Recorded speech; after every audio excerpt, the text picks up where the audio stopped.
కర్ర విరక్కుండా పాము చావకుండా కథ నడిపేందుకు చంద్రబాబు ప్రయత్నిస్తున్నారు. బీజేపీ అధిష్టానం పెద్దలకు కానీ, పవన్ కళ్యాణ్‌కి కానీ ఆయన చెప్పేసిన పాయింట్ ఏంటంటే ఆహ్, ఖచ్చితంగా మీరు అర్థం చేసుకోండి. ఈ దఫా గెలవడానికి అవకాశం ఎక్కువ ఉంది కాబట్టి మీకు సముచిత స్థానం ఇస్తాను. గెలిచిన తర్వాత ఎమ్మెల్సీ స్థానాలు, రాజ్యసభ స్థానాల్లో కూడా మీకు ప్రాధాన్యత ఇస్తాను.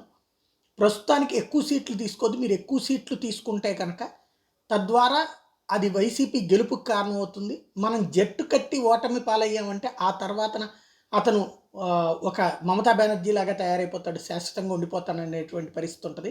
నెక్స్ట్ స్టెప్ తొక్కేసేటటువంటి ప్రయత్నం చేస్తాడు. కాబట్టి బలమైనటువంటి అభ్యర్థులున్నటువంటిది మాకు కాబట్టి మాకు సపోర్ట్ చేయండి అంటూ 30 స్థానాల వరకు భారతీయ జనతా ఇద్దరికి కలిపి జనసేన, బీజేపీకి కలిపి 30 అసెంబ్లీ స్థానాలే ఆఫర్ చేస్తున్నారు అన్నటువంటిది తాజాగా వినబడుతున్నటువంటి సమాచారం.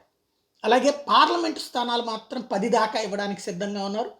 బీజేపీ 8, జనసేన 2 లేకపోతే బీజేపీ 3, ఇది బీజేపీ 7, జనసేన 3 అంటే రెండవ ఫార్ములాకే సిద్ధం. అంటే పార్లమెంట్ స్థానాలు 10 దాకా వదులుకోవడానికి సిద్ధంగా ఉన్నారు. కానీ అసెంబ్లీ స్థానాలు మాత్రం ఎక్కువ కోరొద్దు అంటూ బీజేపీ అగ్రనేతలకి అట్లాగే పవన్ కళ్యాణ్ కూడా చెప్తే ఇద్దరు కూడా ఓకే అయ్యారన్నటువంటి పాయింట్ తాజాగా వినబడుతోంది.